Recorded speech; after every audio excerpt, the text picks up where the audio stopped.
Hello everyone. Welcome to IAS. Let's discuss today's prelims topics. Question 1 with reference to Higgs boson. Consider the following statements. 1. The Higgs boson is the fundamental particle associated with the Higgs field, a field that gives mass to other fundamental particles such as electrons and quarks. 2. The Higgs boson was proposed in 1964 by Peter Higgs, Francois Englert, and 4 other theorists to explain why certain particles have mass. 3. The Higgs boson particles decay into a Z boson, and photon is similar to that of a decay into 2 photon. Which of the following given above is correct? A. 2 only. B. 1 and 3 only. C. 1, 2 and 3. D. 2 and 3 only. The answer is C. The Higgs boson is the fundamental particle associated with the Higgs field, a field that gives mass to other fundamental particles such as electrons and quarks. A particle's mass determines how much it resists changing its speed or position when it encounters a force. Not all fundamental particles have mass. The photon, which is the particle of light and carries the electromagnetic force, has no mass at all. The Higgs boson was proposed in 1964 by Peter Higgs, Francois Englert, and 4 other theorists to explain why certain particles have mass.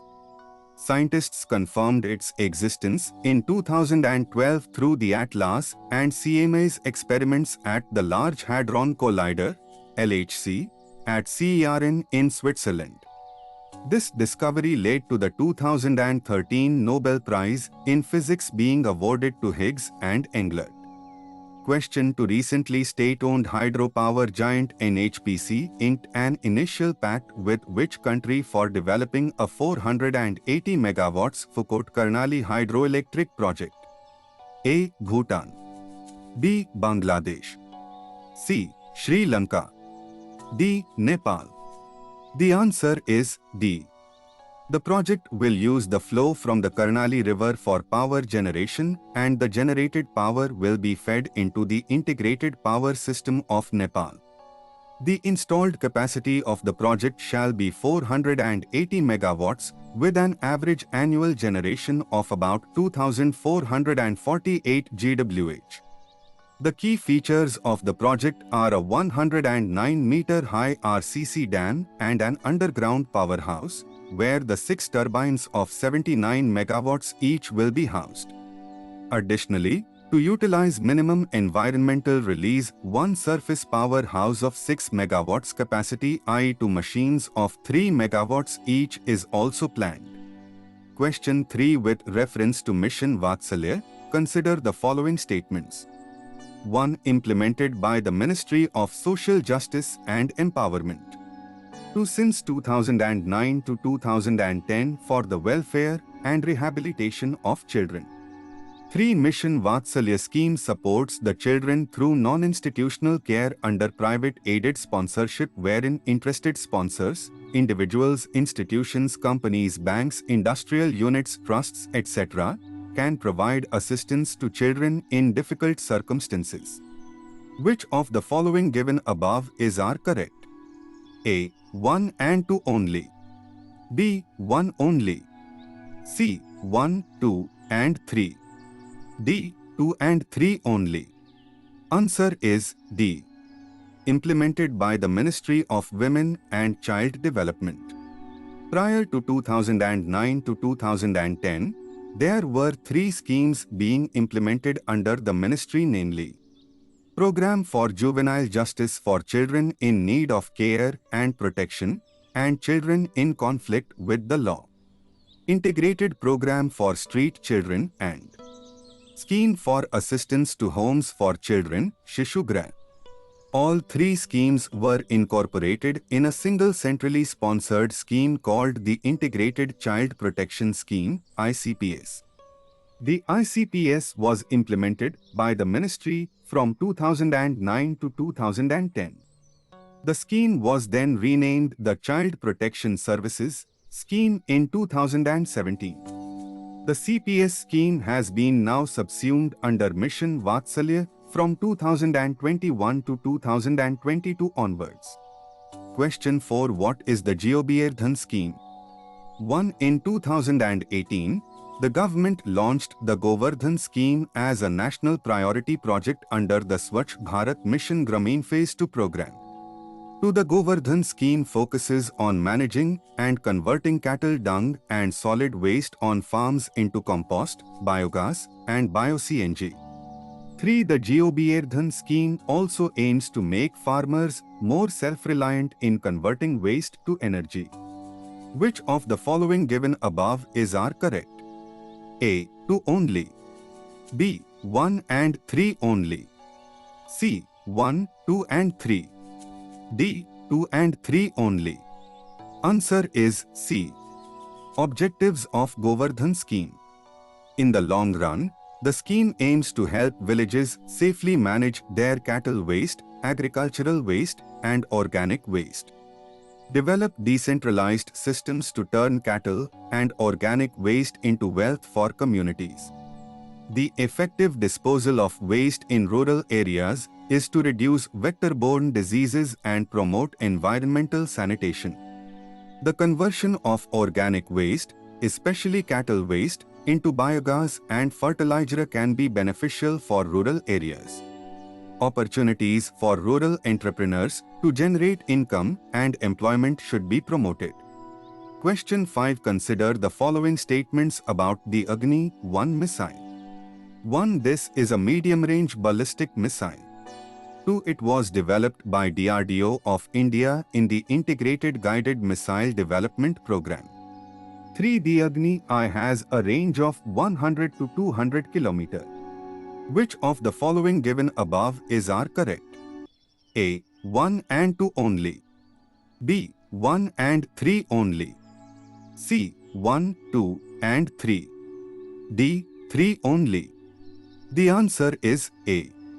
It is a single-stage missile that was developed after the Kargil War to fill the gap between the 250 km, 160 mile range of the Prithvi 2 missile and the 2500 km, 1600 mile range of the Agni 2. It was first launched from a road mobile launcher at Integrated Test Range, ITR, Wheeler Island on 25 January 2002. Less than 75 launchers are deployed. The Agni-I has a range of 700 to 1200 km. Question 6. Consider the following statements about International Labour Organization, ILO. 1. It is a United Nations agency whose mandate is to advance social and economic justice by setting international labour standards.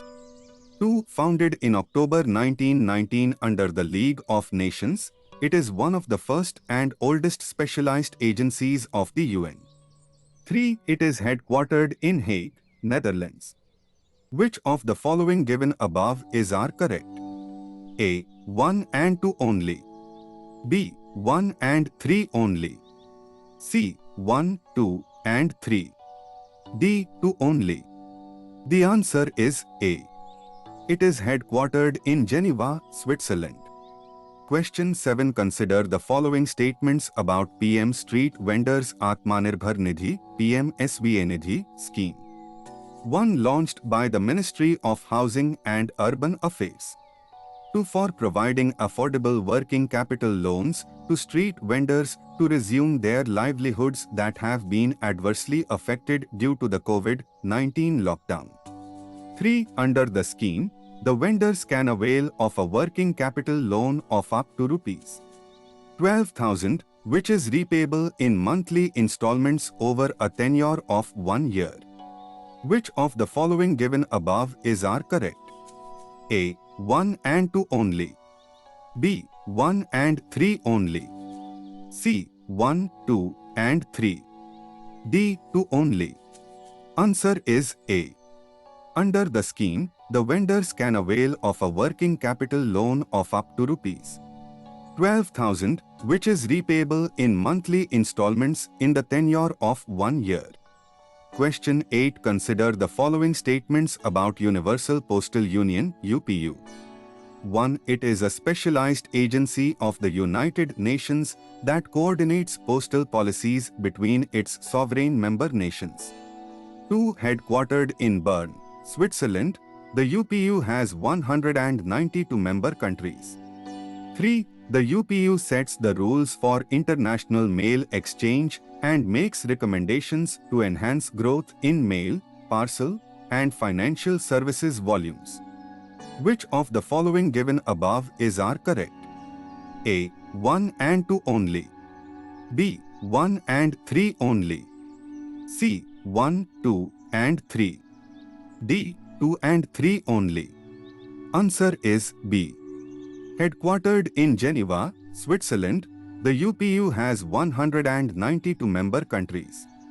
It serves as the primary forum for cooperation between postal sector players and helps to ensure a universal network of up-to-date products and services. It performs advisory, mediating, and liaison role, providing technical assistance to member countries where needed. The UPU sets the rules for international mail exchange and makes recommendations to enhance growth in mail, parcel, and financial services volumes. India joined the UPU in 1876, 2 years after the international organization was established. Thank you, everyone. Do subscribe to this channel. Use code SPLIVE to join Unacademy.